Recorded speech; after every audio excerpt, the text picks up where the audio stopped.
Merci Seigneur, merci à tous ceux qui sont présents ici dans ce séminaire en Provence et pour tous ceux qui vont regarder ces enseignements.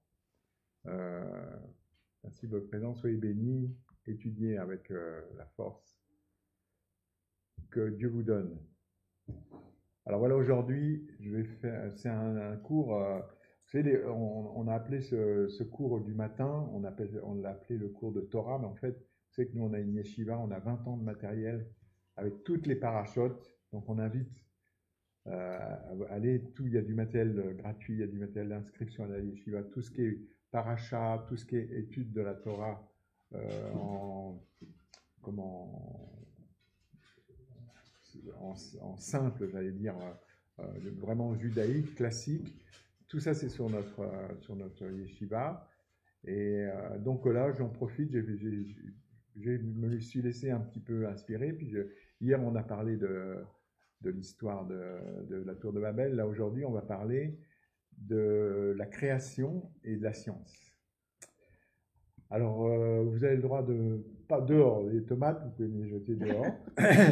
Parce que je sais que c'est un truc, c'est fait exprès, encore une fois, dans la Bible, qu'il y a des choses, je ne sais pas où les mettre en place. Donc, on va essayer ensemble de voir ça. Et on va parler donc de la chronologie, de la compatibilité entre ce que dit la parole de Dieu et ce que dit la science. Alors, on va voir, c'est que la parole de Dieu, c'est fiable. La science, c'est moins fiable puisque ça change, et puis il y a beaucoup d'interprétations, il y a beaucoup d'intérêts. Donc on va voir, mais quand même, il y a des choses qui sont suffisamment sûres pour pouvoir regarder ce qui se passe. Donc voilà. De toute façon, le Seigneur, le créateur de l'univers, il nous montre l'intérêt qu'il a pour nous, être humain, dans sa création. Parce que quand même, il a fait une création, c'est gigantesque, on n'en a même pas idée de la grandeur.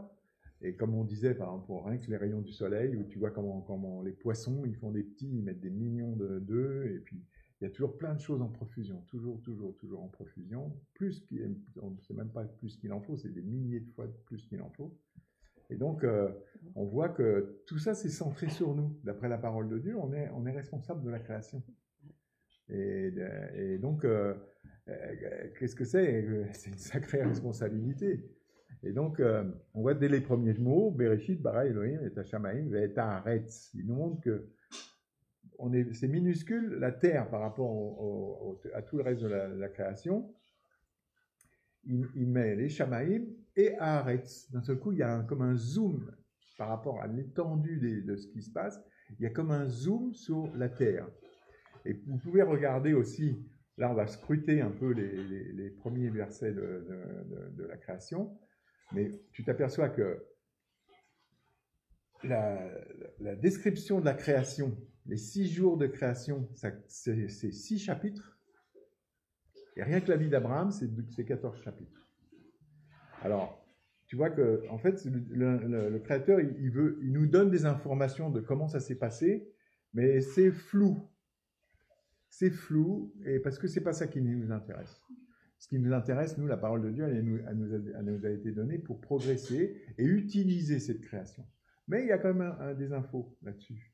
Avant que Adam naisse, c'est-à-dire un être humain qui nous ressemble, le premier des êtres humains, il y a 5783 ans, puisque c'est ça la date, l'anniversaire juif, c'est la date du calendrier juif, aujourd'hui on est en 5783, parce que c'est l'année de naissance, l'an 0, c'est l'année de naissance d'Adam. Donc pour le Créateur, il met une emphase comme ça, ce qui vous intéresse, vous, ok, je vous dis un petit peu ce qui s'est passé avant, mais ce qui vous intéresse, vous, c'est surtout après, à partir d'Adam. Parce que tout ce que je vais vous expliquer, tous les personnages que je vais vous montrer, c'est vous. C'est-à-dire que quand tu lis ta Bible, tu dois, qu'est-ce que j'aurais fait si j'avais été Sarah au moment où il s'est passé ça? Qu'est-ce que j'aurais fait si j'avais été Abraham? Qu'est-ce que j'aurais dû faire quand Jacob Et à chaque fois, tu dois te mettre dedans parce que la Bible, elle est écrite pour nous, chacun personnellement. Donc voilà. Et le monde, il a été créé pour nous aussi personnellement. Et Dieu, il a mis là, dans ce qu'on va regarder, il a mis des points d'interrogation qui sont, là je fais exprès aujourd'hui, je fais exprès, c'est pas moi, moi j'ai eu ce point d'interrogation et je vous le balance en fait. Comment ça se passe? Alors, déjà on reçoit, on voit que comment la création, par quoi c'est géré, c'est par le mot or, la lumière. Vous voyez, ma femme, elle s'appelle Aura, donc c'est ma petite lumière. Mais Dieu, ma grande lumière. et donc, tout est or. Mais or, c'est pas, en nous, bien entendu, le vocabulaire, il est très pauvre. C'est pas d'une lumière comme tu allumes la lumière. C'est tout ce qui correspond à la vie sous forme d'onde. En fait, c'est des radiations. Même ça, c'est pas bien pour expliquer. Les mots sont pauvres. Il y a quelque chose qui se passe, qui a même mis en route la matière. Parce qu'au début, la matière, c'est marqué, hein, la matière était informée vide, et puis Iéor,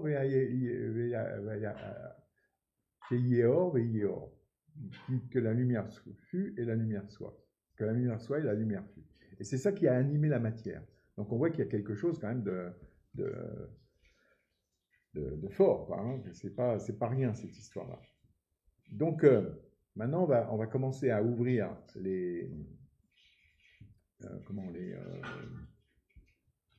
l'étude de la création depuis le Bereshit numéro 1, avec cette idée que, en mettant la science, comme ça, en essayant de le cadrer dans la science, pour voir. Alors, je sais qu'il va y avoir mais on va sortir des trucs, vous allez voir, c'est pas si simple, hein. Alors, par exemple, toute la création, déjà, dans le judaïsme, on appelle ça Ein Sof. C'est-à-dire qu'il n'y a pas de fin. C'est l'infini. La seule chose que tu peux dire de la création et du créateur, c'est qu'il n'est pas comme ça. Tu ne peux pas dire Dieu est comme ça, Dieu est comme ça. Ce serait le mettre dans une boîte. Ce que tu peux dire, c'est il est Ein Sof, infini. Il n'est pas fini. Donc, c'est ça, la seule définition que tu peux donner de la création, elle est infinie. Dans tous les domaines, dans le monde, dans le dimensionnel, dans le temporel et dans toutes les formes d'interprétation, quand tu sais comprendre, par exemple, moi c'est une chose que à chaque fois j'essaie de donner pour montrer que c'est incompréhensible, c'est imagine-toi de vivre dans un monde où il n'y a pas le temps. La création, c'est ça le monde de la création, il n'y a pas le temps. Imaginez que Kadosh Baruch Hu, devant lui, il a un ordinateur qui s'appelle de ton nom, et sur cet ordinateur, il voit ton passé, ton futur, ton présent, et il voit les événements, et tout ça d'une manière intemporelle. Alors tu vois, déjà, ça veut dire, ton petit cerveau, tu peux t'en servir, mais crois pas que c'est avec ce petit cerveau que tu vas comprendre, hein, parce que, waouh. Ah ouais. Et par exemple, Abraham, il y a des midrash qui racontent qu'Abraham, quand il était tout petit, donc il habitait là-bas, en Chaldée, là-bas, et puis son père, c'était un fabricant d'idoles. Alors, lui, il était né dans une famille, il était mal barré, et donc il y a cette histoire d'Abraham qui casse les idoles de son père, vous connaissez cette histoire-là? Donc Abraham, il est tout petit, déjà, lui, il a la révélation, il va jouer, imaginez un gosse qui joue avec les fourmis, et puis qui voit des trucs, il voit les oiseaux et tout, il est super ouvert, il se dit, mais ça, c'est pas une idole qui a fait ça. C'est pas possible, je les connais, moi, mon père, je le vois bien faire les idoles en bois, en argent, tout. Alors, et lui, il dit, non seulement il y a une force immense qui a créé ce truc-là, mais il y a cette force immense, elle fait la maintenance de ce truc-là. Et il rentre dans l'atelier de son père, il casse toutes les idoles avec un gros bâton. Et la plus grosse des belles idoles qui coûte 1 million d'euros, il met le bâton qu'a cassé dans les mains de l'idole. Il s'en va. Quand son père rentre dans l'atelier, c'est encore Abraham. Abraham, viens ici. Abraham, il dit quoi? Tu as cassé les idoles? Non. Car regarde, c'est la grosse, c'est l'idole là qui l'a cassé. Son père, il dit, quoi? Tu veux me faire croire que c'est une idole qui a cassé tout ça? Il dit, c'est ce que je voulais t'entendre dire. C'est qu'une idole ne veut rien faire du tout. Ah. Et là, bon, et ça commence, les problèmes avec Abraham.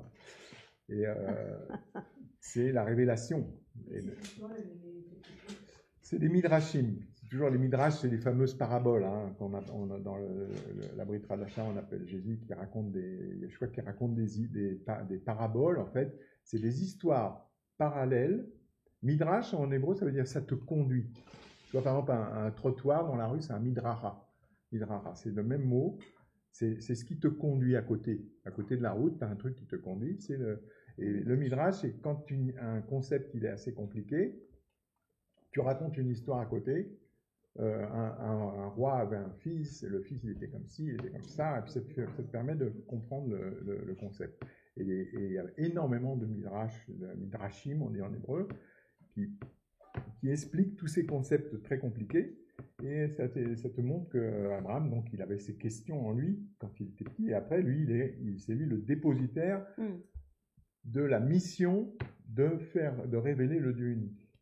C'est lui, donc en 1948, peut-être ça s'est passé cette histoire en 1958, quand il avait 10 ans ou 12 ans. Donc, et après, par exemple, on voit que Dieu, il fait la révélation à Abraham, et il y a un passage, c'est dans Genèse 15:5, quand Abraham, il dit comment, moi, j'aurais jamais de descendance, je suis déjà âgé, et puis j'ai pas d'enfant. Et puis, et tu me fais des promesses. Alors, alors le 15:5, c'est et il le fit sortir en plein air, dehors, donc ils étaient, on ne sait pas où exactement, et dit, regarde le ciel et compte les étoiles. Peux-tu en supputer le nombre? Peux-tu en compter? Tu sais combien il y en a? Ainsi, reprit-il, sera ta descendance. Et le mot pour dire regarde le ciel, en hébreu, il y a des mots pour tout, il y avait 2 mots pour dire la langue. En hébreu, il y a regarde, tistakel, c'est de regarder. Tu regardes du bas en haut. Et beta, abet, il dit abetna, c'est quand tu regardes du haut en bas. C'est-à-dire que Dieu, il emmène Abraham d'un endroit où il regarde les étoiles par-dessus. C'est-à-dire qu'il est au-dessus des étoiles. Parce que alors, ça a plein de significations, cette chose-là. C'est que Abraham, lui, on sait qu'il venait d'une région où les Chaldéens, ils étaient très forts en observation des étoiles. La Chaldée, c'est en Babylonie, en fait. Les Chaldéens. En Irak. Ouais, en Irak encore. On sait qu'on a retrouvé, ouais, en Irak, Perse. On a retrouvé, par exemple, la Ziggoura. Ils faisaient presque comme des télescopes dans le sol. C'est-à-dire que comme ils n'avaient pas le matériel pour faire des télescopes énormes, ils creusaient des tunnels et ils observaient les étoiles, ils savaient qu'elle allait passer à tel moment, et puis elle était ciblée, après comme ça ils pouvaient regarder comment ils étaient très forts. Et d'ailleurs les rois mages, ils sont censés venir de là. La référence du verset d'Abraham. 15:5, Genèse 15:5. Et donc, Abetna, c'est regarde, mais regarde, donc Dieu il lui dit tout ce que tu as appris dans ton destin, parce que Abraham il connaissait son destin, il dit regarde, je suis stérile, c'est parce qu'il savait, je n'aurai jamais d'enfant. Hein. Dieu il lui dit tout ce que tu as appris dans les étoiles, on va passer par-dessus et tu vas voir que on peut bouger toutes ces choses-là, d'accord? Donc Abraham il a une révélation et il s'aperçoit que même ce qui est stable, c'est-à-dire que lui il comptait, il voit la création sur la terre, il connaît les étoiles, et Dieu lui montre que même ça, si je veux, tu peux passer par-dessus encore. Et en fait, c'est ça la foi. C'est se rendre compte des limites infinies de la création et de savoir que éventuellement Dieu il peut te faire passer par-dessus. En faisant des miracles, des choses qui sont pas normalisées. Comment tu disais en hébreu, comment ça se disait? Abetna. Il y a 2 verbes pour dire regarde, il y a tistakel, les istakel ou les habit. L'habit, c'est regarder du haut en bas. Comment tu dis? Les habit. Ouais, il lui dit la abetna. Le verbe conjugué, c'est abetna. Donc par exemple, tu dis je regarde à ma montre, c'est mistakel à la shaon, Si c'est une pendule, tu dis Abet. Non, si c'est ma montre, je dis Abet à Sharon, parce que je regarde de haut en bas. Si c'est une pendule, tu dis Ani Mistakel à Sharon. Et c'est dans l'hébreu moderne, c'est comme ça. Hein. Tu regardes, tu dis à quelqu'un, regarde en bas. Hop, donc c'est que tu es en haut, tu dis Abet. Tu vois. Donc c'est des détails dans la parole, mais qui ont tout un tas de significations. Mais déjà, tu regardes. Il y a le Aleph et le Bet quelque part. Comment? Il y a le Aleph et le Bet. Ouais. Bet. Ouais. Non, là c'est pas Aleph, c'est Bet tête. Oui, là c'est un des rares. Il y a des têtes dans la Torah, mais beaucoup moins que dans l'hébreu moderne. Et là, Abet, justement, c'est un tête.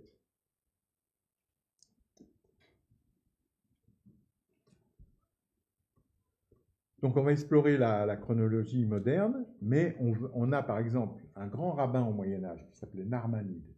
C'est le rabbi Narman, je ne sais plus comment c'était. C'est pas Breslev, hein, c'est au Moyen-Âge. Et lui, c'était un kabbaliste qui faisait des... Comment? Non, ça c'est Rachi. Ah, c'est Rachi. Rachi. Lui, il était né en Espagne et pendant les croisades, il est venu. Un des rares raves qui est venu visiter Jérusalem et qui est mort d'ailleurs. L'histoire, il a été écrasé par un cheval de chevalier. Il s'est fait renverser par un cheval. Mais lui, il témoigne à Jérusalem, il n'y avait plus un juif à l'époque des croisades. Il a du mal à faire un minyan. Il trouve 3 juifs par là qui se cachaient. 3 juifs dans Jérusalem, à l'époque des croisades. Il y avait les musulmans et les croisés. Donc lui, il faisait beaucoup de calculs. Il était vraiment très très fort en calcul, pas que la gematria, il faisait des calculs sur tous les lettres, surtout au niveau de la création, parce que c'est tellement codé qu'il savait déjà, ces rabbins, que tout était codé, donc il faisait des calculs pour voir. Et lui, il fait un compte. Alors, c'est pas marqué avec les mêmes chiffres que nous. Déjà, ils n'utilisent pas les chiffres, ils utilisent des myriades. Quand on voit myriades de myriades, c'est pour dire des millions de millions. Lui, il estime la création à 15 milliards d'années, à son époque. 15 milliards d'années. Il dit myriades de myriades de myriades d'années. Ça fait 15 milliards d'années. Et à l'époque, moi, j'ai même fait la première étude là-dessus, je l'ai fait il y a déjà 5-6 ans ou plus. Le chiffre officiel par la science, c'est 4,6 milliards d'années. Le Big Bang, on appelle le Big Bang. Alors je sais que je fais exprès de vous parler, mais il ne faut pas, si vous voulez, c'est un truc à méditer. Hein, mais il y a du vrai et il y a du vrai dans ce truc-là. Il y a du vrai, je sais, mais par exemple, acceptez-le et vous allez voir, je vous mets des éléments pour le surveiller. Mais en tout cas, Rabbi Narman, lui, il dit 15 milliards. Alors à l'époque, tu te dis quand même, il a fait un calcul, il s'est trompé que de 3 fois. C'est rien. Alors il aurait pu dire 15 millions, il se serait trompé de 3000 fois. Ou alors c'est la science qui s'est trompée. Alors oui, exactement, c'est la science qui s'est trompée. Et bah tu sais que, incroyable, mais les derniers, avec les derniers télescopes radioactifs et tout qu'il y a, ultra puissants, ils en sont à 15 milliards d'années. Ah oui. Ah ben voilà. Et donc, ils n'ont pas fini. Donc, bon, l'astrophysique, ça progresse vraiment parce qu'ils se sont aperçus que tout ce qui est petit, c'est comme ce qui est grand. Donc, il y a beaucoup de choses qui sont... L'astrophysique, c'est une des branches de la science. Comme il n'y a pas d'intérêt immédiat, les scientifiques de l'astrophysique, ils sont assez libres. C'est-à-dire qu'ils ne sont pas comme ceux qui s'occupent de biologie ou des trucs qui sont... Il n'y a que ceux qui disent ce qu'on a envie de dire qui reçoivent des sous pour leur recherche. Il y a des gros télescopes énormes qui coûtent très cher, qui sont quand même encore payés. Et tu vois, par exemple, la science, là, ce qu'il y a au CERN en Suisse, ils sont en train d'abandonner. Parce que, bon, ouais, puis ça veut dire, ça va déboucher sur des énergies qui ne coûtent rien. Donc, c'est pas intéressant. Arrêtez-les, ils vont nous trouver une énergie qui ne coûte rien. Et donc, Non, non, nous, on a besoin que ça coûte. Donc là, par contre, bon, alors, on va avancer, on va essayer de pas trop tergiverser. Donc, il n'y a pas de complète incohérence entre la Bible et la science. C'est ça que je veux dire. Il n'y a pas de complète incohérence. Et par exemple, si on prend, là, ce qu'on va faire dans cette étude, si on prend les 4,5 milliards d'années, donc ça fait 4 500 millions d'années, si on prend une échelle de 1 cm pour 1 million d'années, ça fait 45 mètres de long. T'imagines, tu fais un graphe, 45 mètres de long. C'est pour se rendre compte des phases. En fait, on va regarder les phases. Et 45 mètres, ça fait comme 4 bus garés l'un derrière l'autre. Hein. Et avec la même échelle d'histoire, l'Holocène, c'est-à-dire là où les hommes préhistoriques apparaissent, où l'homme il va apparaître dans la tranche qu'on connaît, les 5700, 10 000 ans d'histoire, c'est 1/10 de millimètre sur ce graphe. Oh là là. C'est-à-dire que c'est l'aile du moustique qui est collée sur le pare-brise du bus. Ah. Ça, c'est notre époque à nous. Le reste, c'est 45 mètres de long. Et on va voir que les phases de création, elles sont... il y a, par exemple, la première phase. Alors je vais vous montrer juste le truc sur lequel je me base pour dire ça.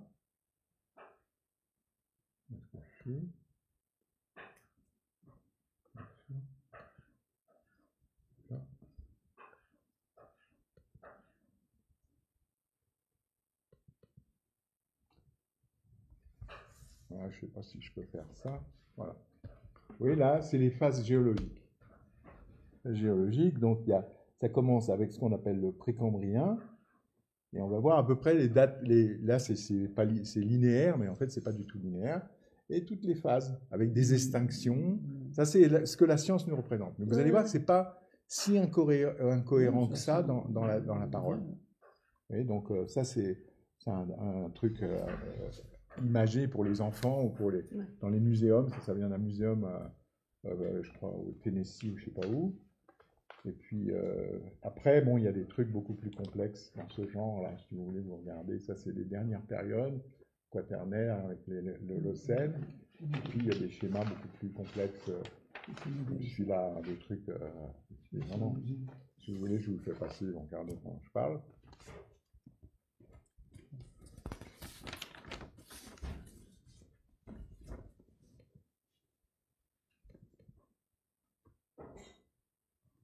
Donc, avant de commencer, on va aussi donner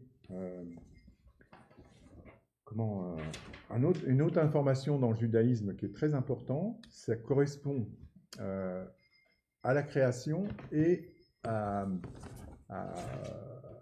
la chaîne alimentaire.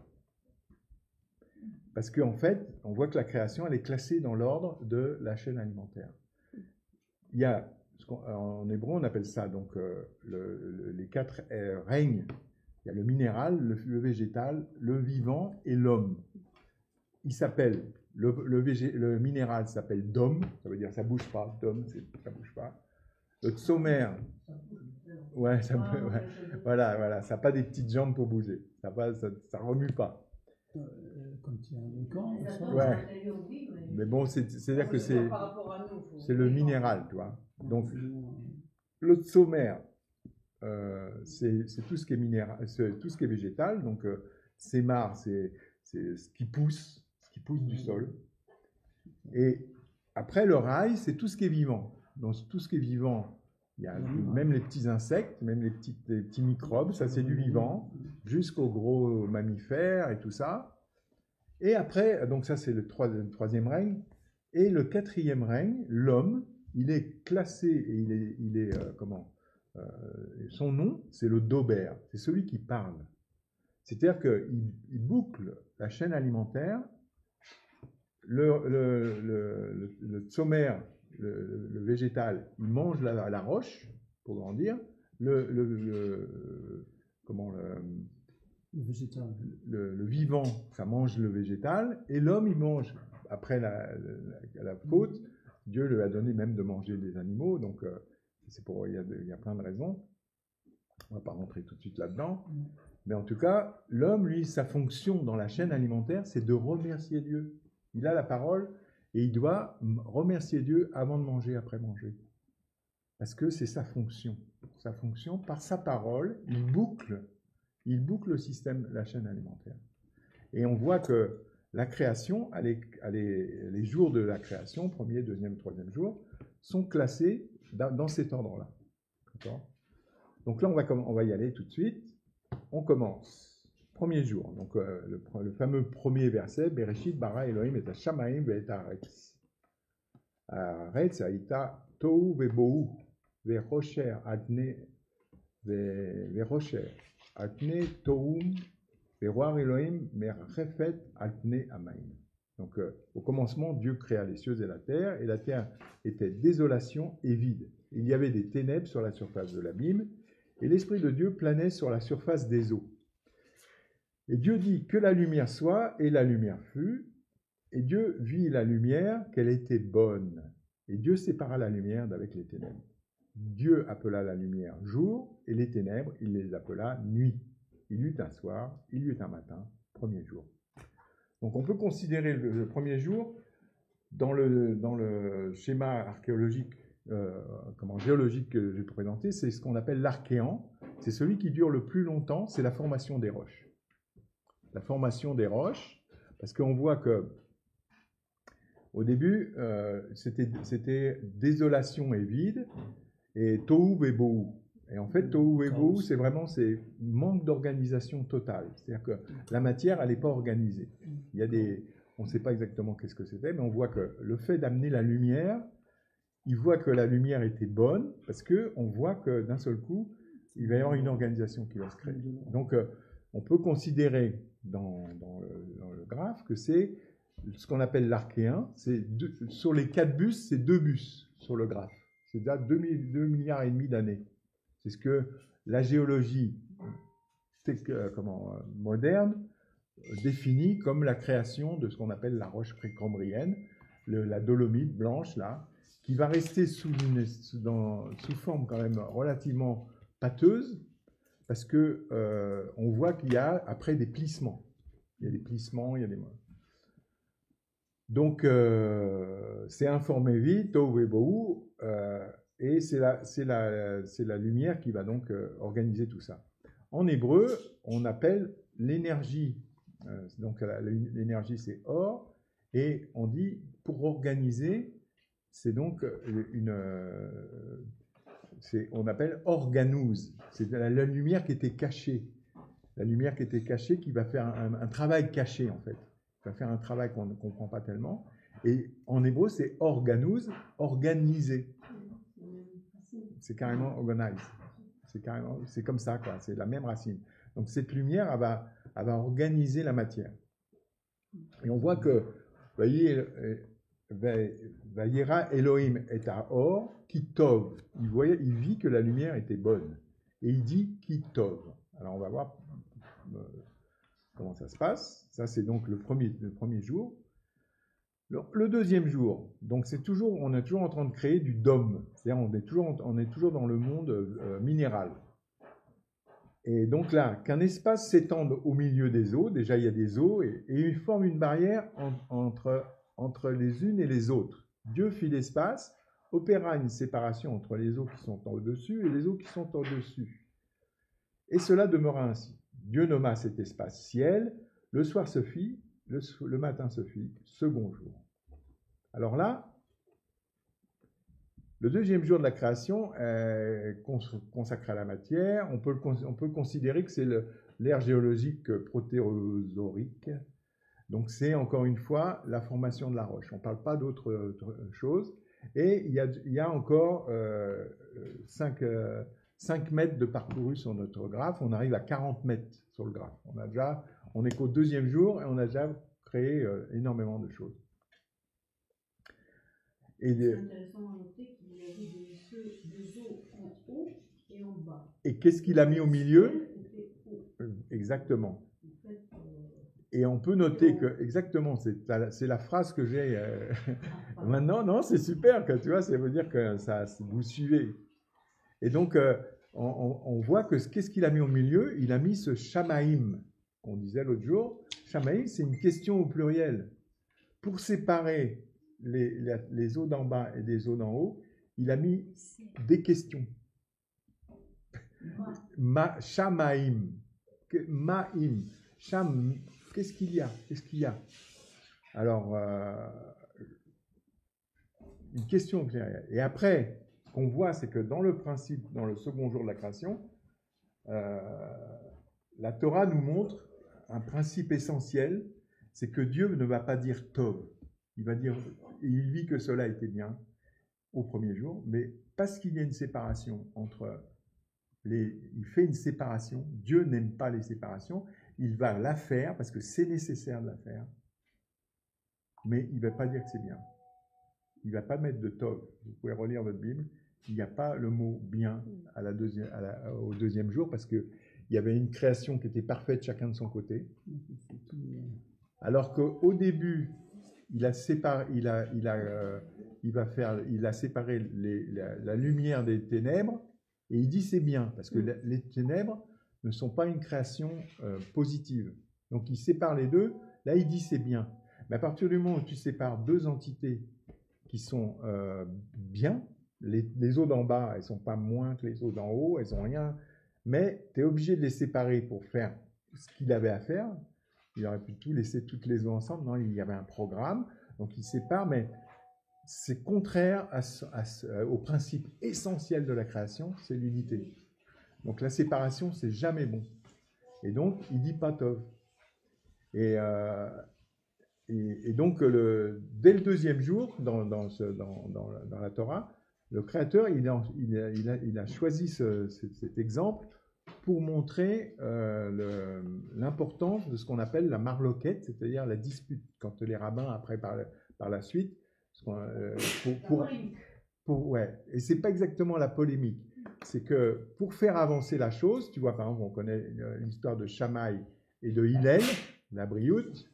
Shammai et Hillel, ils étaient volontairement, on dit Shammai, il était très très très dur, très très strict, c'était le din, et l'autre c'était Chesed. Hillel, il était beaucoup plus tranquille, beaucoup plus doux. Donc, mais pour faire avancer, il faisait exprès de faire des marloquettes, on peut appeler ça des disputes, parce que c'est comme ça que tout le Talmud a été écrit. Alors on dit exactement marloquette aval beshem shamaim, c'est-à-dire que tu fais toutes ces disputes, elles ne servent qu'à faire avancer la progression dans le ciel. Tout ça, ça doit être fait beshem shamaim, au nom du ciel. Et c'est comme ça que tout le Talmud a été écrit. C'était les rabbins qui disaient, et si toi tu dis ça, moi je vais dire ça. Ben ouais, mais si tu dis ça, moi je vais dire ça. Alors bon, qu'est-ce qu'on note alors? Qu'est-ce qui nous sort de ça? Ah, on va noter ça. Et du coup, ils ont pu progresser en ayant décortiqué toutes les choses. Mais la marloquette, c'est pas quelque chose dans la création que Dieu montre que c'est un problème. Même pour lui, c'est pas...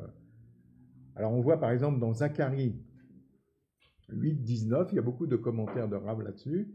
Il dit, chérissez la paix, chérissez la vérité et la paix. Nous devons rechercher la vérité et la paix. La vérité vient en premier. Elle a un degré supérieur. Dans le cas d'un conflit entre la vérité et la paix, nous devons choisir la vérité qui ne peut pas être corrompue. Chérissez la vérité et la paix. La paix, oui, mais seulement avec la vérité. Si par exemple, dans le cas que tu veux faire des paix artificielles, alors que le type qui... On va revenir au conflit, dans les conflits de guerre, on ne va même pas prendre l'exemple du conflit, on peut prendre, comment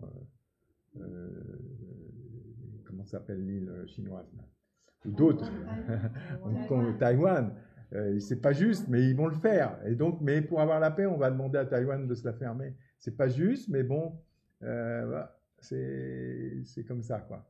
Et donc, mais c'est pas une vraie paix. C'est choisissez la vérité et la paix. Alors, Dieu, au second jour, il a fait cette division et il n'a pas mis de kitov, que c'est bien, parce que la division était nécessaire, mais malencontreuse, parce qu'il fallait déjà diviser quelque chose dans la création. Alors, on a marloquette, aval, beshem, shamaim, toujours. il peut y avoir des disputes, mais toujours dans le nom du ciel. Alors on va voir aussi ça, c'est qu'au 6e jour, on va voir que pour l'homme, et on va ça, je vais vous le faire en détail, pour l'homme, il n'y a pas de kitov non plus. Il va faire le kitov pour les animaux, le 6e jour, mais il ne va pas faire le kitov pour l'homme. Et on va voir pourquoi. Alors, après, le 3e jour, on a une autre ère géologique qui s'appelle le Paléozoïque, 250 millions d'années. Donc, c'est déjà encore les 4 mètres qui nous restent. Il y en a encore 2,50 mètres qui partent. Et là, par contre, Dieu dit que les eaux répandues sous le ciel se réunissent sur un même point et que le sol apparaisse. Cela s'accomplit. Dieu nomma le sol la terre, et l'agglomération des eaux, il la nomma les mers. Et Dieu considéra que c'était bien. Donc ça, on peut considérer que c'est là, dans la période de formation des roches sédimentaires, des plissements anticlinaux, c'est-à-dire que la roche qui avait déjà été formée. Vous voyez, quand on voit des montagnes, par exemple ici, elles sont bien horizontales. Tu vois que la roche sédimentaire, elle est vraiment... Parce qu'il y a eu une cassure. Ça s'est effondré, après il y a une rivière dans le fond. Ce n'est pas la petite rivière qui a creusé le gros trou, là. C'est parce qu'il y a eu ça a bougé, et des écoulements énormes d'eau pendant quelques temps. Après, la petite rivière, elle creuse peut-être quelques dixièmes de millimètres quand il y a des grosses pluies, mais c'est pas la petite rivière qui a creusé. Et ça, on le voit. Il y a une grosse rivière souterraine. Ouais, aussi. Ils sont en train d'explorer ça. Ah, wow. Et donc, c'est ce qu'on appelle. On peut penser que c'est la Pangée aussi. Vous connaissez l'histoire de la Pangée de Wagener? Là, je peux vous montrer un petit truc là-dessus. Sur la Pangée. La terre était au sol, et puis ça s'est craqué, ça s'est séparé. Les continents, tout ça a bougé. Donc, ça, c'est des théories. C'est des théories, moi aussi j'y fais attention, mais c'est quand même pas si bête que ça, parce qu'on voit que par exemple, on voit comment ça bouge au cours des millénaires. Hein. Donc on a là-haut, c'est le plus vieux c'est celui-là. Voilà, c'est celui-là. Donc 760, ils ont commencé à avoir 775 millions d'années. Donc là-haut c'est 775 millions, et là c'est de nos jours le dernier. Celui-là c'est 775 millions. Donc c'est un quart, si c'est 4 milliards et demi, donc c'est déjà après que toutes les roches étaient formées. Donc tout ça c'est des théories scientifiques, mais par exemple moi je sais que concernant la mer Morte, ça a bougé environ il y a 75 millions d'années, l'ouverture de la mer Morte, ce qu'on appelle la faille syro-africaine. Et on sait qu'elle a bougé de 100 km nord-sud et environ une vingtaine de kilomètres est-ouest. Mais les 100 km nord-sud, on a des roches. Comment ils identifient le truc? C'est qu'il y a des roches un petit peu radioactives. Il y a des mines de cuivre, par exemple. À Eilat, il y a des mines de cuivre avec un petit peu de radioactivité dedans. C'est des minerais, c'est pas dangereux, hein, c'est de la petite radioactivité.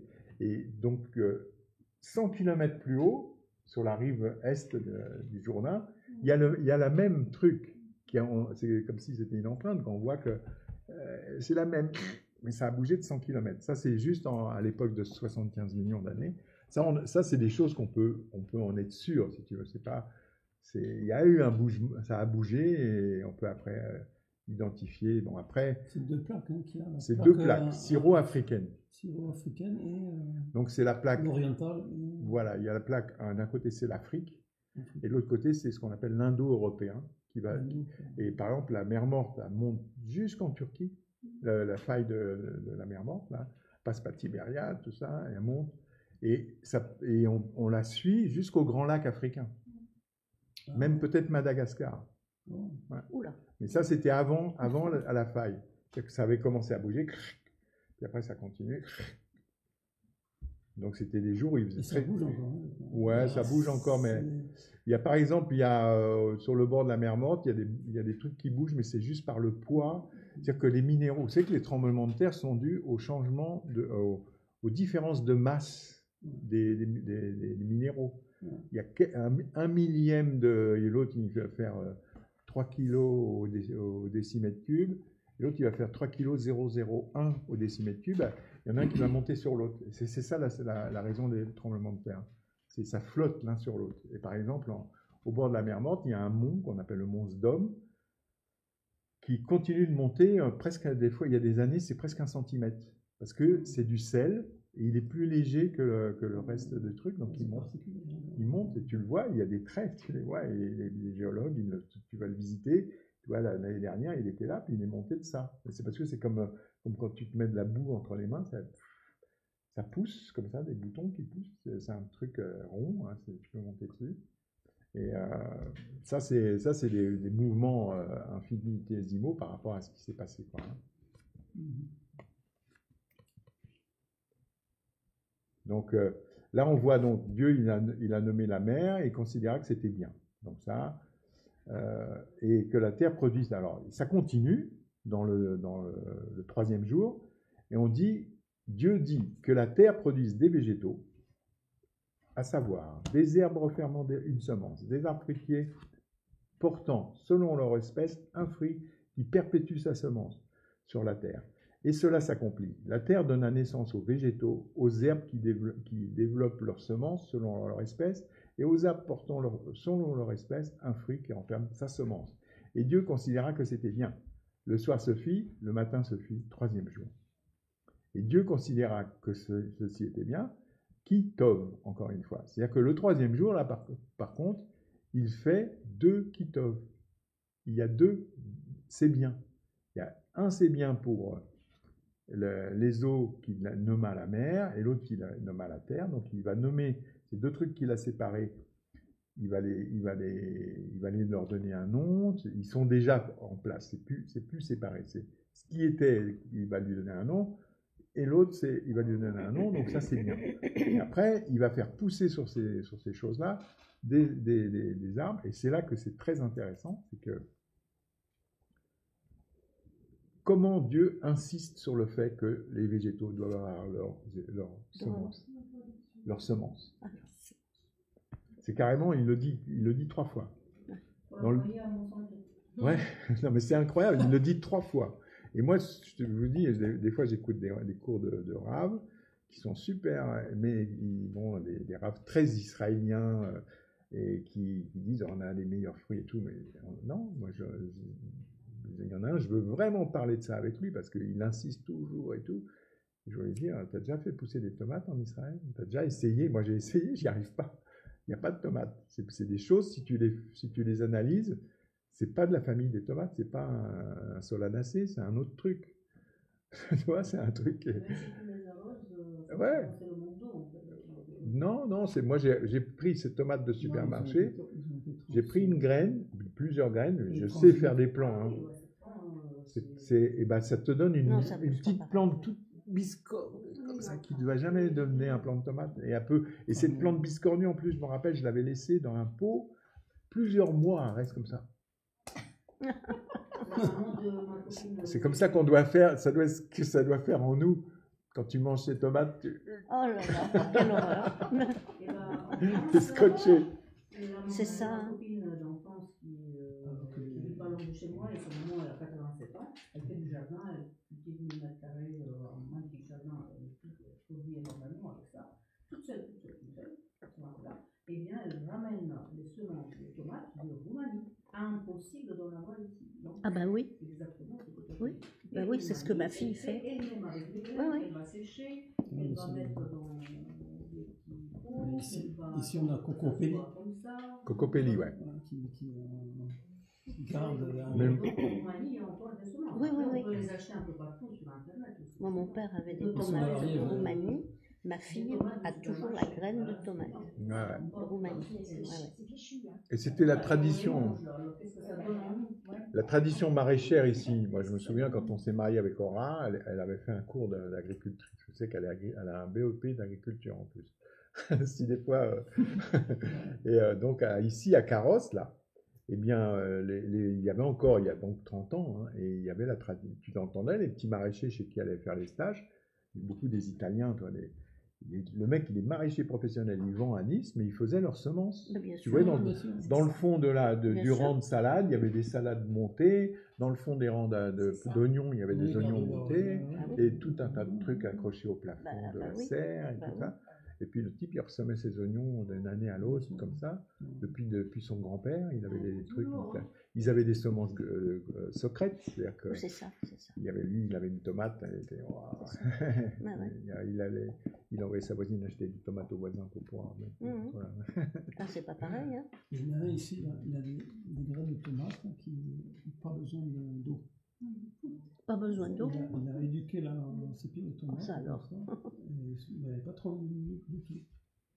Et à force de Ah, travailler. là, faut mettre de l'eau sous. Donc là, à cette période-là, dans ce qui correspond au 3e jour, on voit, donc c'est ce qu'on appelle le carbonifère. Hein, donc c'est des dépositions de plantes. Pourquoi? Parce que on voit une très nette extinction de la forêt tropicale géante. Il y avait des plantes, par exemple, il y avait une des plantes les plus anciennes, c'est le genre la fougère. Il y a dans certains fossiles des fougères qui font 150 mètres de haut, qui montrent qu'il y avait une énorme forêt avec une atmosphère beaucoup plus dense, très humide et chaude, et il y a eu un très rapide refroidissement. Donc, oui, on est encore dans toutes ces histoires de changement climatique, il y en a toujours eu. Et c'est donc origine des nappes carbonifères. Énormément de cellulose et tout ça qui se sont compostés, en fait, qui ont été emprisonnés avec des autres bouleversements de pression dans la roche et tout ça. Donc ça, c'est... Alors je vous dis, hein, on continue, c'est juste pour...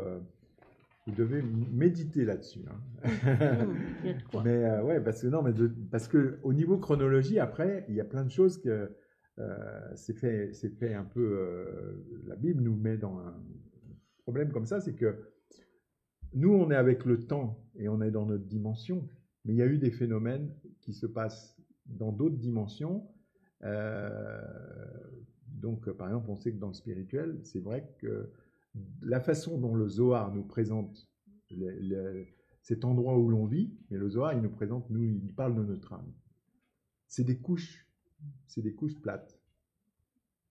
C'est des couches plates avec la création, c'est comme nos âmes, c'est plus sphérique.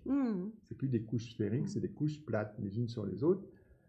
Mais ça, c'est bon, la science, elle nous montre ça, comme ça. C'est pour ça que aujourd'hui, je dis, on va le faire, je vais prendre des tomates ou des pierres, vous pouvez jeter des pierres.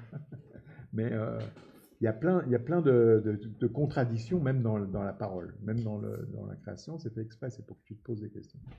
Donc là, maintenant, on arrive au 4e jour, après les 2 kitov du 3e jour. C'est marrant parce que hier, mon garagiste, le type un monsieur qui répare mes voitures à Arad, il m'a envoyé je ne sais pas pourquoi il m'a envoyé ça d'ailleurs, parce que je ne suis pas si copain que ça avec lui, mais il m'a envoyé un petit image en WhatsApp où il y a marqué joyeux 3e jour. Alors tu sais, en hébreu, c'est le mardi, on ne dit pas le mardi, on dit Yom Shlishi. Et Pamaim Tov. 2 fois, le 3e jour, le mardi, tu dois être content parce que Pamaim Tov. Il m'envoie ça, je ne sais pas pourquoi. Et donc, ouais, tu t'envoies bon Shabbat, Shabbat Shalom, et lui, il m'envoie Pamaim Tov, Beyom Shlishi. Donc, Pamaim Tov, ça veut dire 2 fois Kitov. Et je ne savais même pas que dans le truc populaire comme ça, on le disait. Je savais que les rabbins, ils te disent le Yom Shishi, c'est 2 fois Tov. Et là, c'est carrément un monsieur qui n'est pas très religieux qui m'envoie ça. Je dis, tiens, c'est rigolo. Et donc, Dieu dit que alors le 4e jour, Dieu dit que des corps lumineux apparaissent dans l'espace des cieux pour distinguer entre le jour et la nuit. Ils serviront de signe pour les saisons, pour les jours, pour les années. Et ils serviront de luminaires dans l'espace céleste pour éclairer la terre. Et cela s'accomplit. Dieu fit les 2 grands luminaires, le plus grand luminaire pour la royauté, même Shalat C'est ce qui m'a. Même Shala, c'est comme le gouvernement. Hein. Pour la royauté du jour, le plus petit luminaire pour la royauté de la nuit, parce qu'ils l'ont traduit par royauté, parce que dans le texte, c'est même Shalat, et aussi les étoiles, pour la royauté de la nuit, et aussi les étoiles. Et Dieu les plaça dans l'espace céleste pour rayonner sur la terre, pour régner le jour et la nuit, et pour séparer la lumière des ténèbres. Dieu considéra que c'était bien, le soir se fit, le matin se fit, 4e jour. Donc on voit que, par exemple, là c'est un truc intéressant, c'est que le 4e jour, il y a donc les astres, le soleil et la lune et toutes les étoiles. Donc le soleil, lui, il est générateur de lumière, les étoiles, certaines sont générateurs de lumière, certaines reçoivent les lumières de leur système solaire, mais par exemple, nous, ce qui concerne la lune, elle reflète la lumière du soleil, et pour les 3e jours, tu as le droit de me jeter des pierres. Tu as le droit, je t'ai dit. Hein. Tu peux. Hein. Ils peuvent mesurer la lumière de la lune. Ouais. Parce qu'il y a une radiation. Ouais. La lune, elle émet une radiation. Mais bon, mais par rapport au soleil, c'est pas grand-chose. Et après, on peut voir que les plantes géantes qui étaient au 3e jour, comment elles faisaient pour grandir s'ils n'avaient pas de lumière? Elles n'avaient pas de lumière du soleil. Les plantes, elles marchent par la photosynthèse. Et en plus, les plantes qu'on voit, là, dont je vous parle, c'est des races, des espèces de plantes qui sont connues. C'est des espèces beaucoup disparues. Mais il y en a une qui ressemble à la fougère. On sait, elle marchait avec de la photosynthèse, c'est sûr, pour multiplier les cellules. Et il n'y avait pas le soleil. Alors, de quel genre de lumière elle se... Voilà, il y avait une lumière. Il y avait une lumière que même les plantes pouvaient percevoir. Et si lumière. tu réfléchis, une graine, elle est dans l'obscurité. Donc, elle se trouve bien de la lumière à l'intérieur. Oui, mais après, ça c'est parce que l'énergie qu'elle a pour sortir, elle l'a à l'intérieur de sa graine. Mais une fois qu'elle est sortie, tu mets n'importe quelle plante dans le noir, elle va rester sous forme du petit germe, et puis elle va rester là, parce que d'où est-ce qu'elle va sortir son énergie pour grandir et multiplier les cellules? C'est avec la photosynthèse. Donc là, non seulement c'était des plantes géantes, mais il n'y avait pas d'astre, il n'y avait pas le soleil. D'après, c'est la Bible qui nous le dit. Hein. Donc il y a eu un soir et il y a eu un matin, et qui nous montre que le repère du temps, il vient de nous être donné en tant qu'homme. Il n'y avait pas de repère du temps, parce que c'était pas nécessaire en fait.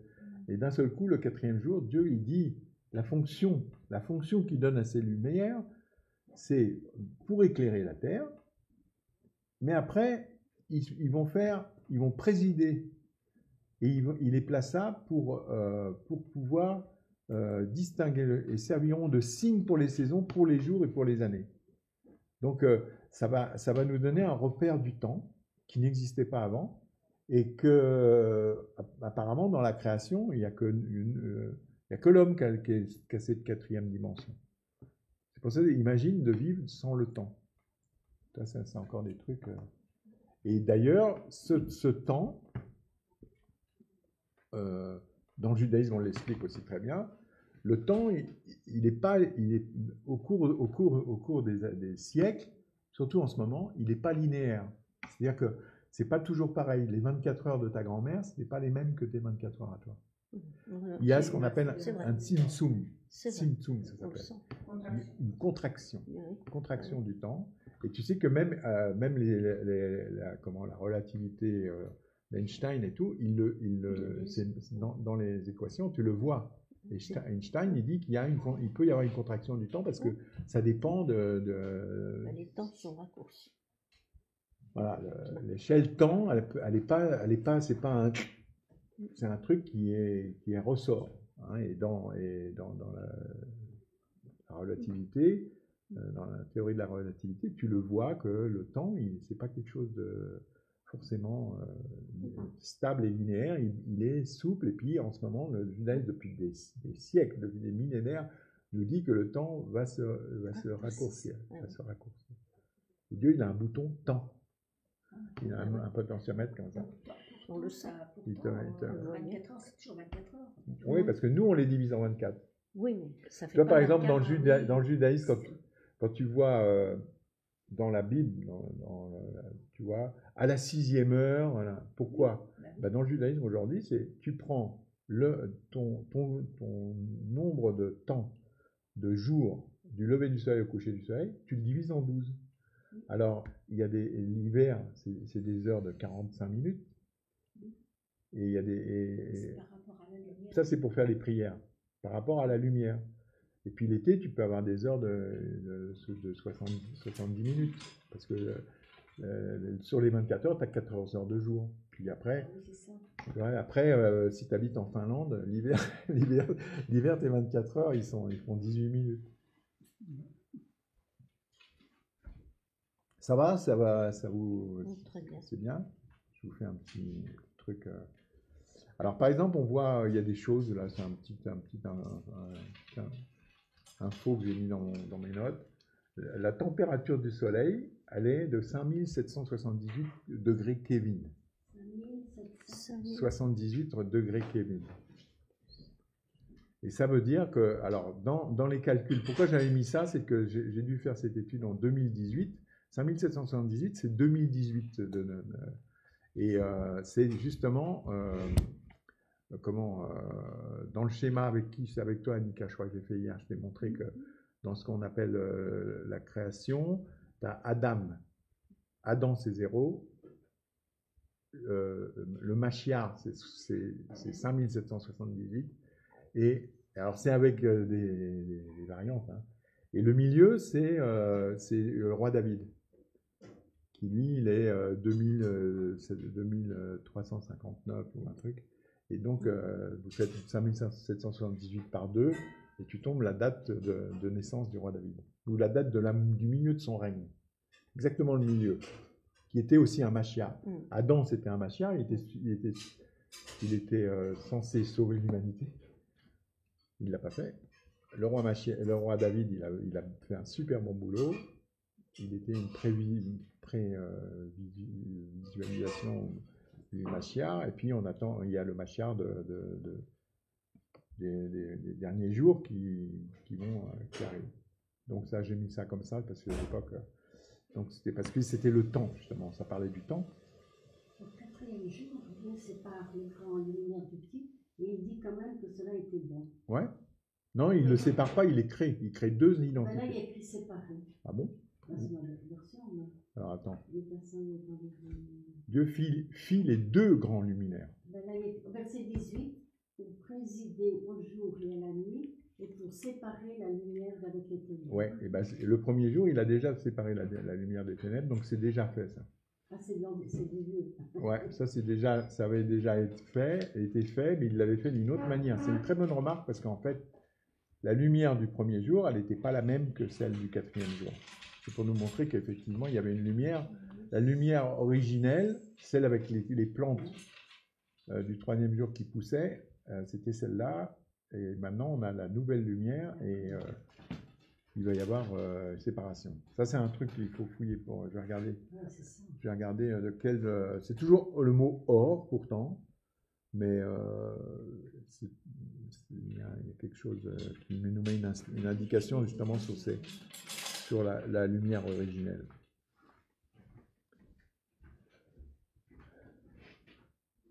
Donc aussi, encore une fois, pour cette notion de temps, comme il nous dit dans les premier, deuxième, troisième jours, il nous dit il y eut un soir et il y eut un matin, ça veut dire qu'il y avait un autre moyen de voir qu'il y avait un soir et un matin. Il y est Erev et il y est Boker. Donc il y avait un autre moyen de voir. Donc après, on va au 5e jour. Là, d'un seul coup, on a l'arrivée des animaux, le rail. Donc là, c'est environ 190 millions d'années avant notre ère. Et donc, c'est là, il ne reste plus que sur les 45 mètres, on est dans les 2 derniers mètres sur notre graphe. Tu vois, les animaux apparaissent vraiment par rapport à... Alors, il dit que les eaux fourmillent d'une multitude d'animés vivantes et que des oiseaux volent au-dessus de la terre à travers l'espace des cieux. Dieu créa les cétacés énormes et tous les êtres animés qui se meuvent dans les eaux où ils pullulèrent selon leur espèce. puis tout ce qui vole au moyen d'elle, selon son espèce. Et Dieu considéra que c'était bien. Dieu les bénit en disant, croissez et multipliez. C'est le premier commandement de la Torah. Prou urbu. C'est ton premier commandement que Dieu te demande. C'est pas tu honoreras l'Éternel ton Dieu. Le premier truc, c'est croissez et multipliez. C'est la première fois que tu vois un ordre dans la Torah. Ça veut dire, c'est quoi? C'est prou urbu, croissez et multipliez. C'est le premier ordre dans la Torah, croissez et multipliez. Remplissez les eaux, habitants des mers, oiseaux, multipliez sur la terre. Le soir se fit, le matin se fit, 5e jour. Donc vous voyez, en plus dans l'ordre, c'est le soir se fit et le matin se fit. Il y a rêve, il y a boker. Il y a eu un soir, il y a eu un matin. C'est pour ça que dans le judaïsme, la nouvelle date commence le soir. Tu dis, tu changes, ce soir, là aujourd'hui on est mercredi, le jeudi va commencer ce soir après 8 heures. Et il va durer jusqu'au soir. Jusqu'au soir du 6e. Ouais. Ça fait 12 heures, 24 heures. Alors on a ici la phase d'animaux de la création qui produit énormément d'animaux vivants, terrestres et marins, qui arrivent d'un seul coup, d'une seule parole de création, et encore une fois, la science a découvert dans la géologie une soudaine apparition d'espèces animales très variées. On le voit, c'est à l'époque le Jurassique, on voit beaucoup d'animaux arriver, et le mot prou-urbu, c'est vraiment, ça correspond, les animaux ont répondu à l'ordre, hein, beaucoup d'animaux, tu vois, les reptiles, il y a les reptiles qui font, les serpents, tout ça, ils font beaucoup d'animaux en même temps, les poissons, bien entendu. Et donc, les animaux ont répondu à l'ordre, et on voit, par exemple, il dit, même dans le truc, il dit des cétacés énormes. Dieu créa les cétacés énormes. Donc, on pense aux baleines, mais après, dans le judaïsme, on nous parle d'un cétacé énorme qui s'appelle le Léviathan, qui est un être mystique. Hein, des fois, on peut appeler la baleine en hébreu, on peut l'appeler le Léviathan, mais en fait, dans le Talmud, dans Baba Batra, on nous dit que sa chair est réservée pour le banquet de la venue du Mashiach et que sa peau sera utilisée pour couvrir la soukha. Un énorme bête. Donc c'est un truc, c'est des choses un peu pour nous montrer un peu l'aspect dans la création. Il y a cet aspect mystique là, à cause des dates justement. À cause des dates, c'est comme après quand on va voir les êtres humains là, qui est Mathusalem qui vit 930 ans. Je ne sais pas ce qu'il mangeait, mais il avait un bon cœur. Il devait manger de la bonne cuisine. Ah oui, ça. C'est pour vivre 930 ans. Bon. Après, ça, c'est des questions. Dieu fait, la parole de Dieu a été écrite pour qu'on se pose des questions. Il y a des trucs exprès pour que tu n'en restes pas là. Tu dois te dire waouh. Alors, donc cette période géologique, le 5e jour, c'est le Jurassique et les dinosaures qui vont également il va y avoir une extinction, encore une fois, dans la géologie officielle. Il y a une extinction au Jurassique. C'est pour ça que les gros dinosaures, tout ça, vont disparaître. Voilà. On va refaire circuler ça. Celui-là, il est rigolo. Celui-là, et là, on arrive au Jurassique. Tu vois. Ça, c'est un grossissement de la dernière phase. Donc, on voit qu'il va y avoir, au Jurassique, 3/4 des animaux disparaissent. C'est pour ça qu'on retrouve des énormes dinosaures, tout ce qui est dinosaures, les ptérodactyles, tous ces oiseaux qui avaient des squelettes et qui étaient très lourds, ils disparaissent. Il y avait une atmosphère qui n'était pas le même qu'aujourd'hui. Pour que ces animaux volent, il y avait quelque chose qui n'était pas pareil. Donc, pourquoi les avoir créés et les avoir fait disparaître? Et d'ailleurs, Dieu merci qu'ils ont disparu. Bah oui.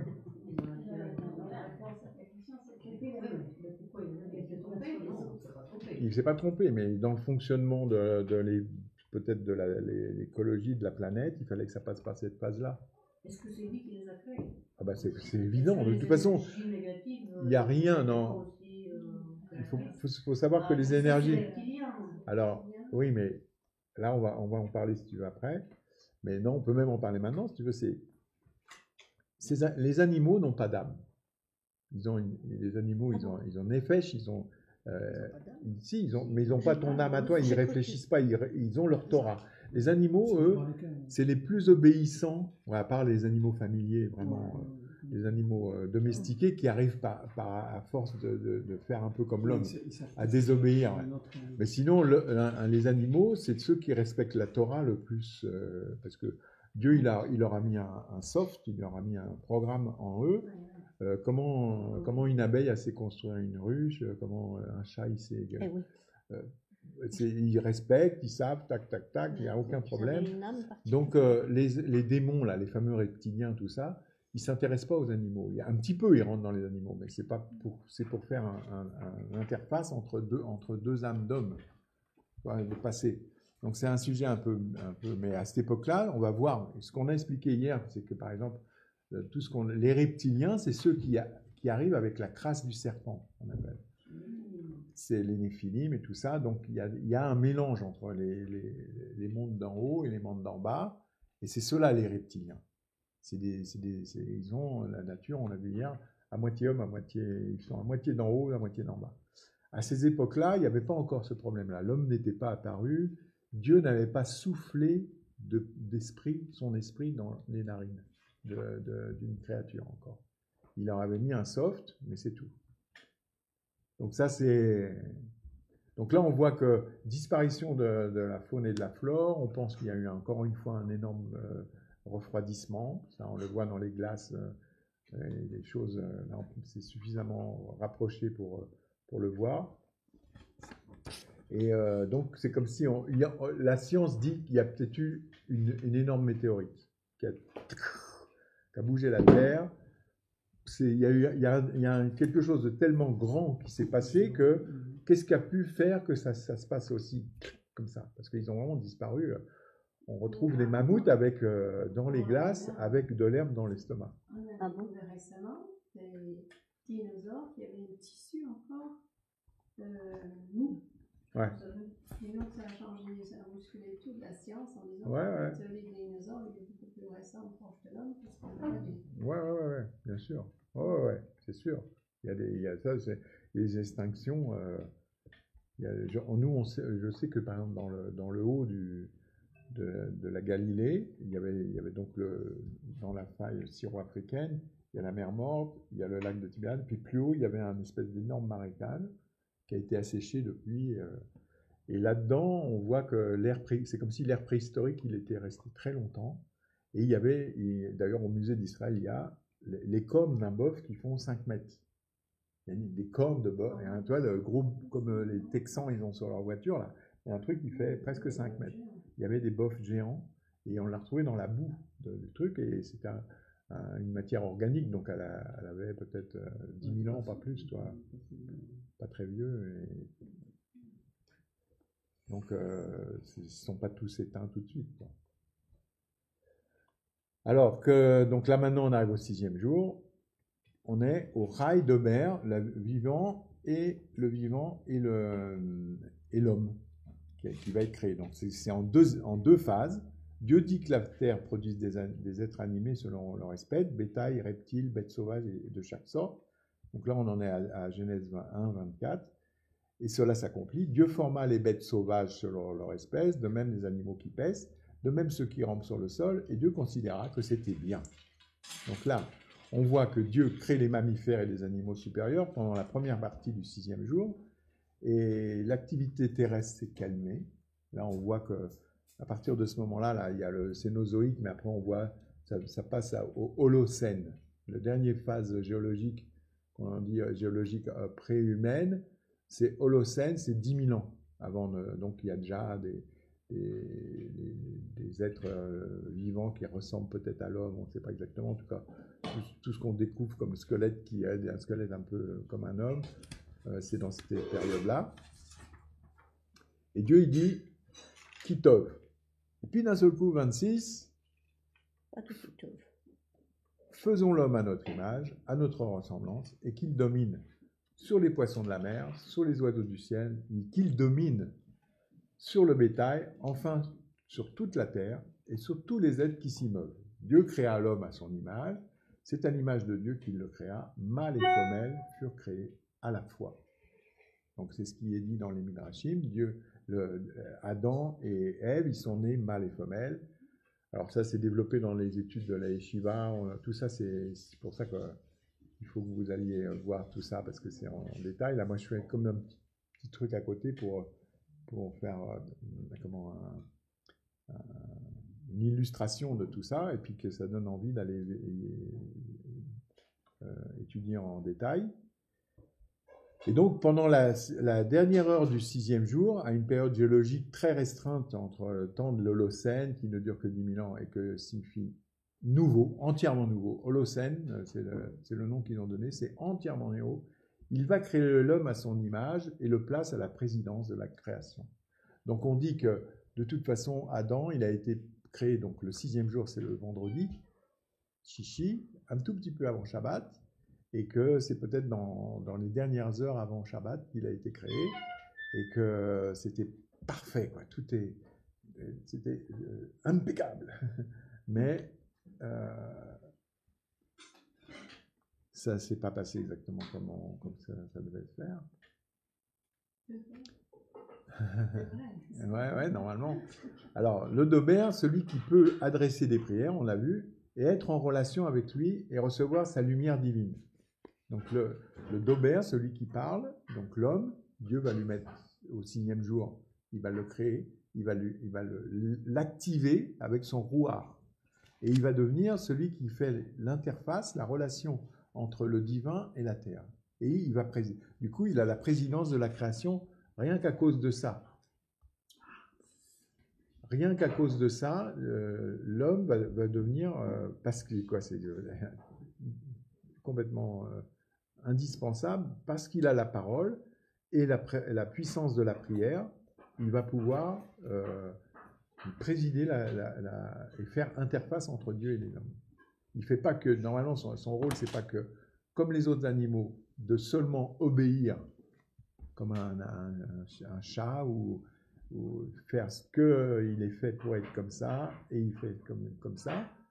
Lui, l'homme, en plus, il a la possibilité de discuter, de faire et d'adresser des prières, des remerciements, et même le fameux libre arbitre, c'est-à-dire de ne pas faire.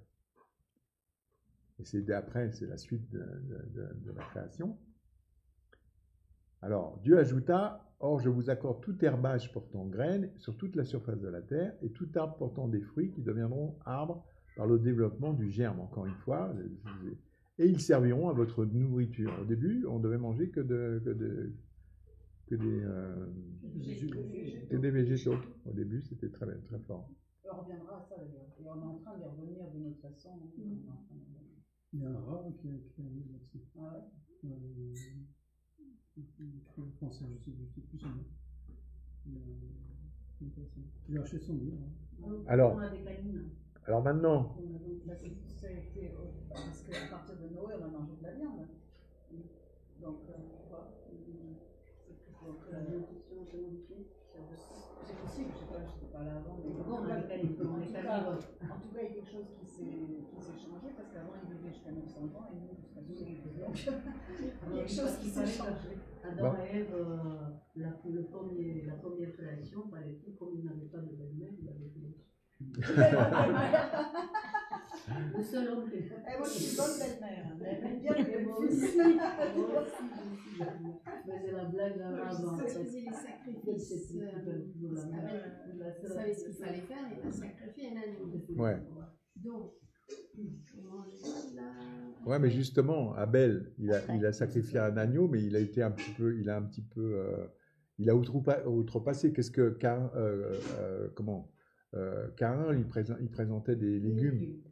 Et mais voilà. Il n'a pas planté ce qui était nécessaire.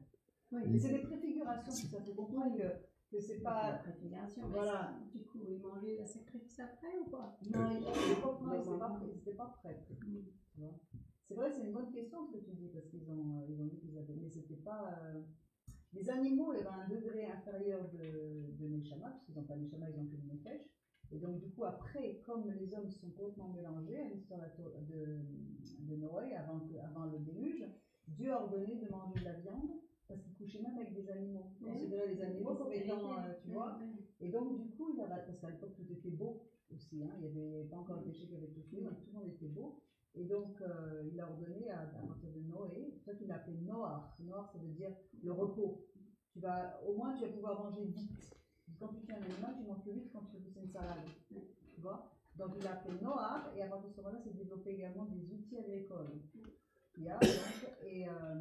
Donc, ils ont tué les animaux, ils ont compris qu'ils avaient une préscience, une prééminence sur les animaux, mais à une condition, il fallait que ce soit des animaux purs. C'est pour ça que même avant que la Torah soit donnée concrètement, ils avaient l'idée de choisir des animaux purs. Donc ils avaient déjà la connaissance, et après le sang tu n'en mangeras pas, c'est devenu, etc. Ni la graisse d'ailleurs. Ni la graisse. Et la graisse endort, assoupie, et le sang ça échauffe les patients. Et puis ça donne aussi des plats de terre, on mange des plats. Automatiquement. Ils avaient quelques milliers d'années disons que sur la médecine. Voilà, disons que le cholestérol aussi, c'est une des conséquences du trou que tu fais dans ton âme. Du trou que tu fais dans ton âme. C'est qu'en fait, ce que tu as dans ton corps, ce n'est qu'une manifestation de ce qui se passe plus haut. Du corps spirituel. Le corps physique, il représente les maladies du corps physique, représentent des maladies de l'âme. En raccourci. Du corps spirituel, puisqu'on a un corps physique et un corps spirituel. Voilà. Après, même c'est Une âme, c'est une âme, c'est un corps, mais effectivement, tu vois, donc si jamais tu bouches un canal, ça représente immédiatement. Voilà, c'est ça. Et il y avait les grands kabbalistes qui savaient très bien analyser quels étaient les mitzvot de la Torah qui correspondaient à chaque organe de la Torah. Donc si tu as un organe qui est défaillant, c'est parce qu'il y a une des mitzvahs là qui n'est pas accomplie ça peut être différentes sortes de mitzvot, hein, il y en a 613, mais ça veut dire que ça correspondait à ça. Mais on n'a pas encore retrouvé, même dans les races qui nous expliquent, ils n'ont pas encore retrouvé des sources où tout est décrit de cette façon-là. C'est encore par discernement, etc., etc. Donc les animaux ont été consommés pour pouvoir, mais à condition de passer par d'une façon cachère entre guillemets. Ce que je disais tout à l'heure à Simon, ce que veut dire cachère, ça veut dire adapté à toi. Ça veut pas dire que les gens ne veulent pas dire ça. Comment est-ce qu'on dit par exemple en hébreu pour dire je vais au sport? Un néolaire le kosher. Je vais au cachère. C'est-à-dire qu'il correspond à quel corps? À toi. Donc quand on mange cachère, ça correspond à qui nous sommes en tant qu'humains. Ah ben c'est pas pareil. On n'a pas la même écriture. Physique et spirituelle. C'est-à-dire qu'on est toujours en rythme, tu vois. Ce qui fait que à partir du moment où tu passes par le canal qu'il faut, tu reçois la bénédiction qui va avec. Si tu passes par un autre canal, c'est bouché. Tu vas avoir une lumière, parce qu'il y a de la lumière qui est répandue partout. Maintenant, les choses pas bonnes, Dieu met de la lumière. Mais le problème, c'est que tu as payé le prix avec. Donc, kosher, ça veut dire qu'il nous convient. C'est bon pour nous, qui nous fait du bien et tout. Donc, quand on mange kosher, on mange quelque chose qui correspond à qui nous sommes. On n'est pas des animaux pour manger du sang. On est même plus ça va d'ailleurs que tu vois, aujourd'hui, tu as énormément de rabbins qui sont végétariens. Ils ne mangent plus de viande. Ils disent qu'on arrive à la fin du réservoir d'âme, on a plus besoin de récupérer les étincelles qu'il y a dans tout ça. Vu que le contexte dans lequel on tue les animaux, en plus, c'est pas très cher. Même s'ils sont cachers, c'est industriel. Exactement. Ils ont un stress. Parce que normalement, c'est dit que tu ne dois pas faire de mal à l'animal. Donc, par exemple, pour égorger des poulets, tu as des lames hyper rectangulaires, très longues, très affinies, qui sont changées tous les 100 poulets, pour être sûr que l'animal ne souffre pas du tout. Tu vois, alors que tu vas dans l'islam, c'est la boucherie, c'est vraiment ce qu'on appelle la boucherie. Pas seulement dans l'islam, je suis désolée, dans notre monde aussi chrétien. Mais là, ils les assomment. Ici, on a beaucoup de. Tu as beaucoup de place pour endormir l'animal avant de pas dans l'islam. Les électrocutes aussi. Les électrocutes ou bien. Ah bon, ouais. On est d'accord, on ne sait pas ce qui est pas grave, parce que de l'autre côté, il y a la souffrance. Nous, on vient. C'est très comment les ânes sont traités, on sait comment on récupère les animaux, les chèvres, etc. Et tout, la notion de se faire souffrir l'animal n'existe pas. Du tout. Absolument pas. Dans le judaïsme, c'est écrit même en proverbe, le juste prend soin de sa bête. D'ailleurs, la messe qui a parlé, pourquoi on n'a pas pu. Parce qu'en plus, il couchait avec son ânesse. En plus, comme ça se fait toujours aujourd'hui. C'était avant Noé? Ça se fait Non, chez les musulmans, bien sûr, il y a des gens avec leur chèvre, bien sûr. très connu. Je pense que ça c'est. Ouais, bien sûr, en Afrique. Oui, non, mais j'ai vu faire. Il y a des mariages d'animaux maintenant avec ton chien. Ouais, ça va être autorisé en Hollande. Qui a fait des gestes vraiment impressionnants. Oh là là. Exactement. Tous ceux qui sont, mais chez nous, comme ils ont beaucoup de détails, c'est. Bon alors, je continue. On a encore une. Ça va, vous tenez encore une petite 20 minutes, c'est bon? Alors regardez, il y a un truc. Maintenant, on voit que Dieu crée l'homme et alors, il crée les animaux, il dit Kitov, et puis il crée l'homme et puis pas de Kitov. Donc dans la deuxième partie du 6e jour. Et que malgré que l'homme était créé séparément, il n'en reçoit pas un Kitov, bien qu'il soit une particularité quand même. Il aurait pu dire, ouais, sinon.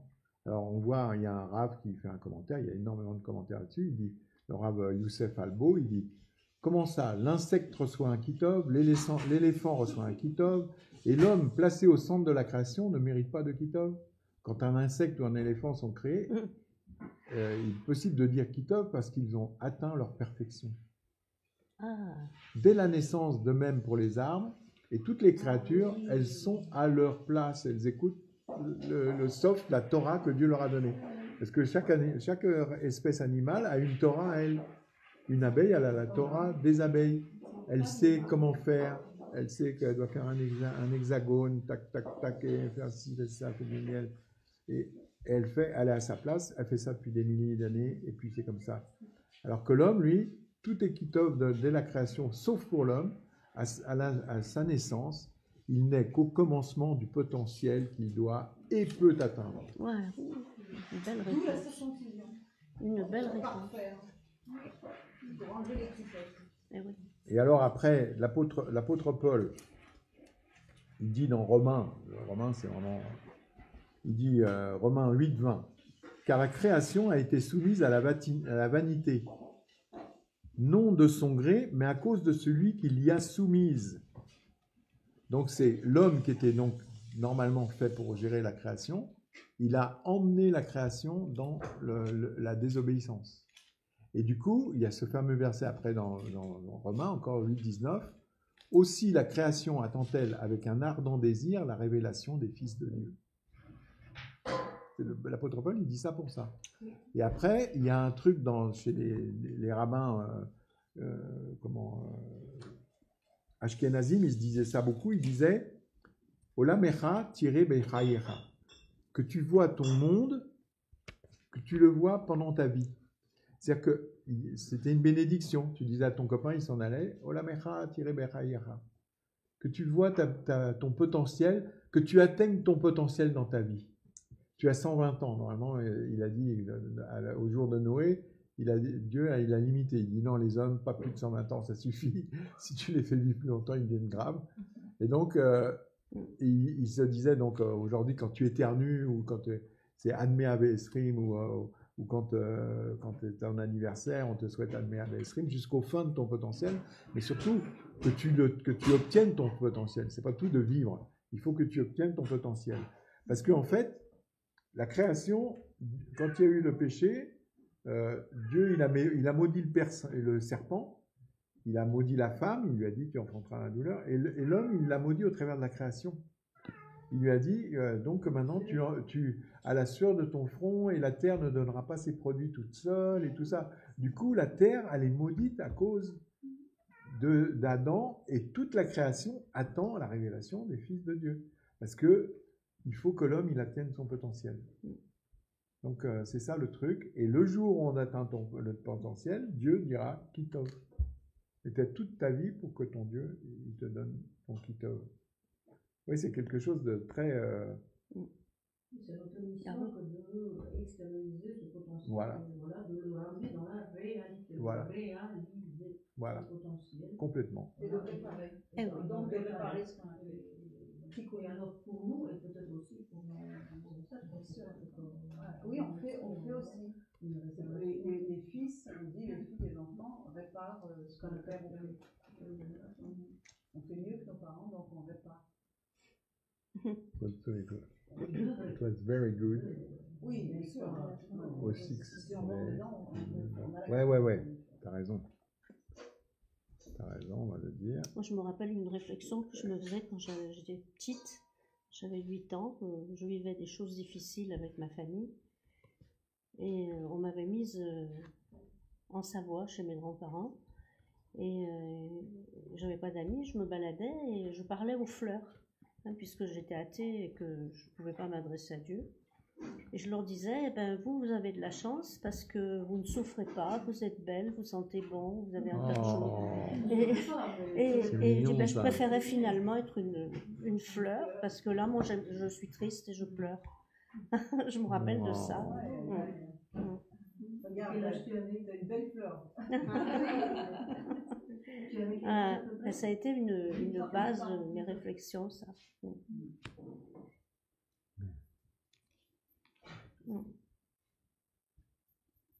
C'est lequel verset que tu... C'est le 20 verset 31. 31. 31. Ouais, 31.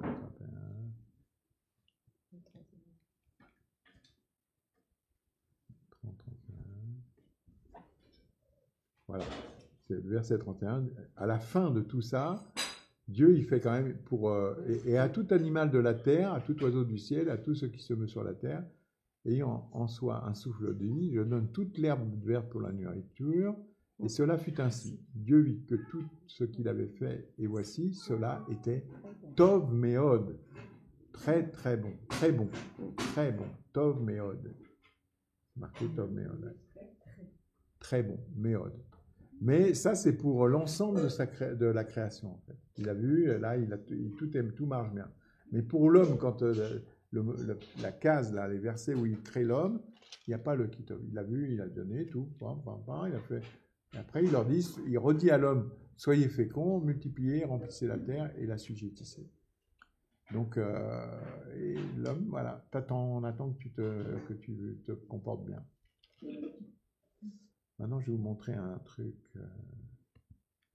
Ça.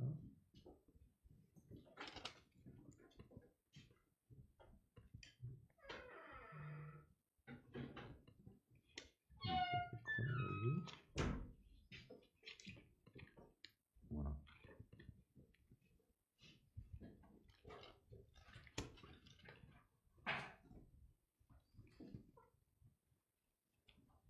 Ça, c'est encore un document que j'avais fait pour le mettre dans les études. C'est la chronologie. Quand tu regardes, tu lis dans Genèse 10, avec les généalogies des patriarches, hein, donc depuis la création, et tu vois la longueur de leur vie. Non, je me suis amusé à faire ça aussi. Et moi, je l'ai fait, j'ai mis du temps à le faire bien précis, mais il y a quelque chose de pas cohérent. C'est super précis. Pour 5000, c'est beaucoup plus long, en fait. Ouais. Donc tout ça, c'est encore des trucs, il faut réfléchir, en fait. Pourquoi ça s'est passé comme ça? Et on voit que, par exemple, le déluge, il a lieu en 1656. Noé, il y a 10 générations avant lui, de gens qui vivaient sur la terre. Mais il y a eu un déluge. Il y a eu la terre qui a été remplie. Ce qui est bizarre, c'est que Adam vit, je ne sais plus si je de mémoire, plus de 1000 ans. 930 ans. Regarde là. Si tu fais le compte des générations. Adam, il vit jusqu'à 930 ans. Et après, il y a plein de gens qui le connaissent, tu vois. Regarde, chaque fois. Ceux qui naissent Adam, il va y avoir des gens jusqu'à Lémer. Tu vois, jusqu'à Lémer, c'est-à-dire le père de Noé, il connaissait Adam. Il était né en 870. Donc il a vécu 60 ans avec Adam. Quoi? C'est ça que tu peux voir sur ce graphe. C'est que si Lémer, il naît en 870 et que Adam, il vit 930 ans, c'est-à-dire qu'il a connu 60 ans Adam. Et après, tu avais des gens, même après, on voit même après le déluge, on voit des gens comme par exemple Jacob. Jacob, il a connu Hébert. C'est pour ça qu'on voit que sa mère, quand Rivka elle est enceinte, elle va jusqu'au temple d'Hébert. Jusqu'à la yeshiva de Shem et Héber. Ils étaient encore vivants. D'accord. Donc le déluge, c'est encore une question, c'est qu'il y a eu effectivement une extinction de l'humanité. Et après, au niveau de la géologie, on ne sait pas comment ça colle, mais il y a des, comme on a dit hier dans la vallée de Shinar, il y a tous les corps qui sont morts et qui se sont... ça, c'est les Midrashim qui dit que la vallée de Shinar, il y avait peut-être tous les corps qui étaient morts pendant le déluge, qui étaient dans la région, qui s'étaient accumulés dans la vallée de Shinar. Et comme c'était tous des pêcheurs, il y avait énormément de puissance négative à cet endroit, c'est pour ça qu'ils choisissaient. Mais après, au niveau géologique, c'est pour ça que moi, je suis un petit peu scientifique, je fais attention à ça, parce que tu peux pas trop juger non plus, mais c'est vrai que quand tu vois, tu casses une pierre, tu vas dans une carrière de dolomite, à 100 mètres de profondeur, tu trouves des fossiles, tu te dis, bon, quelque chose s'est passé là. Et l'âge de Noé, il est bien sur le même barrage. Oui, il y a... Si, il y a des gens qui y vont, ouais. Il y a des gens qui y vont, ouais. Tu m'as dit que tes fils y allaient, ouais. Ouais. Il y a même le centre visiteur pour ouais, il y a un symposium pour tous les scientifiques turcs et d'autres qui se joignent tous les 2 ans et qui ont un rôle sur ça, sur les recherches. Mais tu vois, d'après la Bible, c'est pas il y a très longtemps. En 1656, c'est-à-dire on est en 5700, il y a 4000 ans. 4000 ans, c'est rien du tout. 4000 ans, bon, il y a un lac peut s'assécher, des pierres peuvent se sédimenter, mais des centaines de mètres de pierres, ça ne peut pas se sédimenter, tu vois, ça, en si peu de temps. Et puis après, il y a tout ce qui s'est mis par-dessus. Bon, mais bon, dans le judaïsme, on dit que les 5783, c'est l'âge de Adam. De Adam, ouais. Pas de la création. Non, bien sûr. Voilà. La création est beaucoup plus ancienne. Il y aurait même eu des générations pré-diluviennes, comme on dit ça, qui n'auraient pas eu le même degré de Neshama que Adam. Donc il y aurait eu d'autres sortes de civilisations. Voilà, ça c'est une autre chose. Ouais. Maintenant, moi, j'ai pas encore de renseignements, on n'a pas encore, mais qu'on trouve un peu. Et puis c'est pas ça qui nous a. Ce qu'il faut savoir, c'est on en est à une époque où toutes les infos, il faut savoir si ça te fait progresser toi. L'urgence, c'est nous. Maintenant, tu peux t'intéresser à des trucs comme ça. Mais c'est vrai qu'on parle, on dit qu'on n'est pas au premier cycle de civilisation. En l'espace de 2 siècles, une réflexion tout à fait autre. Bien sûr, bien sûr. On voit les premiers dessins préhistoriques qui sont découverts en fin du 19e par des curés qui avaient le temps d'aller avec. En plus, ils avaient des bougies pour aller dans les grottes. Et donc, ils découvrent ces premiers dessins, mais à l'époque, c'était en contradiction avec la Genèse. Oui, parce que l'interprétation de la Genèse. Là, d'un coup, on se retrouve avec des dessins qui sont 1000, 20 000, 40 000 ans. Bon, après ça, au niveau de datation, après, des fois, avec le carbone data, ils sont un petit peu. Carbone 14, pardon. Oui, ça reste relatif, parce que ça dépend de. Ça, les datations. Mais quand même, connaissant bien le monde de la préhistoire. C'est sûr que... Oui, mais c'était pas des gens qui avaient le degré Neshama que Adam. Oui, mais la mort. La mort est seulement après avec Adam quand même. Donc, on ne peut pas savoir. C'est notre interprétation à nous d'un texte. Tu prends le Zohar, par exemple, le Zohar, il te parle de 7 terres, 7 cieux, 7 mers, qui ne sont pas mentionnés explicitement dans le texte comme ça. On ne peut pas savoir exactement jusqu'à où ça va. Tu vois. Par exemple, tu prends les Néphilim, sur les Néphilim, c'est développé dans le cours de géographie qu'on fait, tu vois que les Néphilim, ils ont atterri sur le mont Hermon, tu vois, et ils étaient là, mais Hermon, sur Banias, là où il y a le temple dédié à Banias. Et ça, non plus, ça ne se mentionne pas. Ça, regarde, imaginez que vous avez le temps, admettons que vous dites 30 000 ans. 30 000 ans dans ce livre, voilà. Non. Il y a d'autres choses qui sont passées hors de ce livre.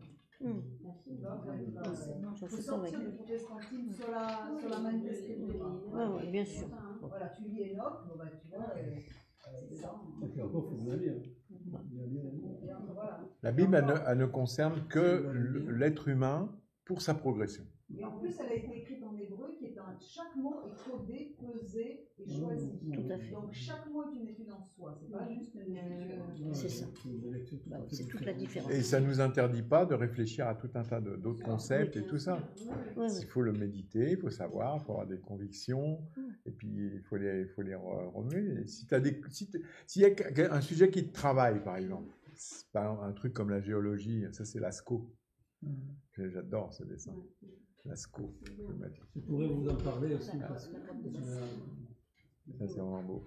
S'il y a un sujet qui te préoccupe, moi aussi, des fois je ne sais pas pourquoi, par exemple l'autre fois j'avais vraiment envie d'étudier la tour de Babel.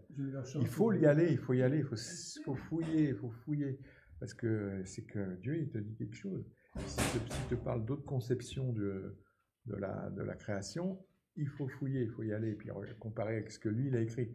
Ce qu'on peut être sûr, c'est que la Bible nous donne des infos pour nous qui sont fiables. Tu peux pas... Attention à l'interprétation. Mais fais attention à ce que tu fais. Sinon, tu as télos, c'est la fin. Télos, c'est la fin de la loi, après. Les mauvaises traductions, des choses. Après, on ne peut pas non plus faire l'impasse sur les autres civilisations qui, eux-mêmes, ils ont des récits extrêmement similaires. Exactement. En sanskrit, Tout à fait.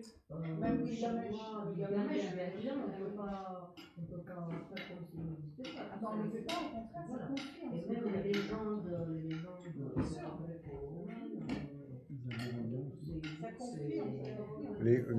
La mythologie grecque, c'est carrément la base de la psychologie, le complexe d'Oedipe, tous ces trucs. C'est carrément, ils réfléchissaient bien, les gens. C'était pas... transposer ça, mais... Et c'est des connaissances qu'ils avaient depuis longtemps. Parlons des pensées, où était leur tête? Oui. Ouais. Non, mais c'est vrai, quand tu regardes les trucs, c'est ça aussi.